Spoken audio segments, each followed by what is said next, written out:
To be a good farmer, you have to be really good at a lot of things. I'm Leora Barish, and I'm the founder and director of Heroic Food. The mission of Heroic Food is to teach and train military veterans in sustainable agriculture.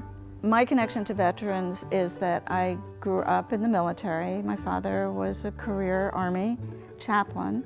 He was injured in Korea and he went blind, and he was a disabled veteran for a very long time, and I dealt with the VA and dealt with veterans issues and veterans organizations for many, many years.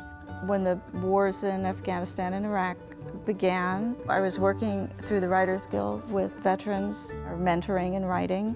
And for some of these people, being indoors and trying to focus their thoughts in an indoor classroom setting was challenging.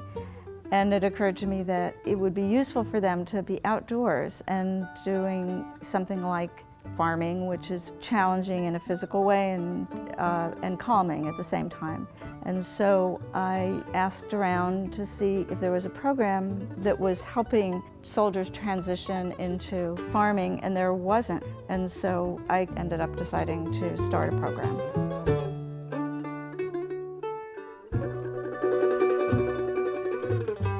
My name is Thomas Burrell, and I am the Program and Training Director for Heroic Food. We are currently actively looking for veterans to come into our program. When they first come in, a little bit lost and in a direction they want to go after getting out of the service, and we see that we kind of gear the individuals that are in the program to fit their needs and what they're looking for.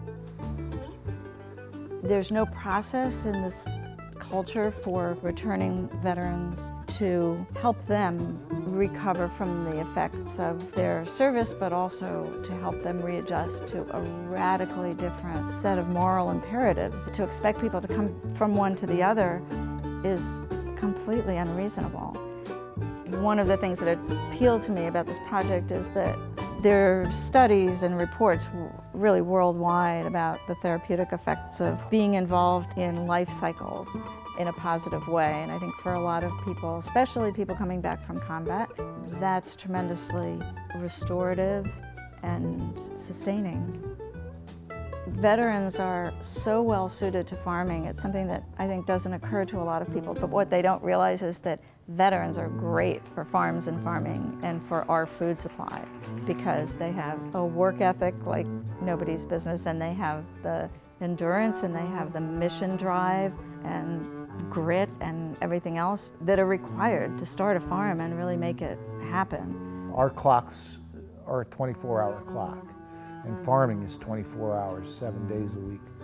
Somebody that's in the military, they have a different mindset. They're organized, they're disciplined, they learn certain character traits that really fit well in farming.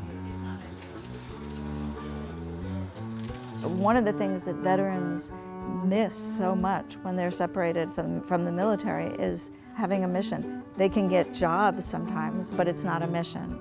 It's something they really appreciate and really are looking to commit themselves to something like that.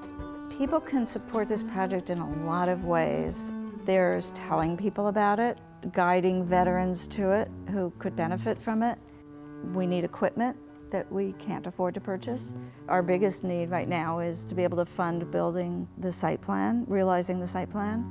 I think also talking to people in government and politics at every level and drawing attention to the fact that veterans need a program like this, but also that sustainability and sustainable farming are so important, and it's a perfect way to address two needs. I wanted to create a program for veterans in farming because I felt that that would be valuable for them and for their families and for their communities, and that there is a whole cascade of healing effects that come out of people farming locally and sustainably. And I knew that the best way for that to happen was to actually have a farm of our own, and having a connection to the land that they serve to protect was a natural connection.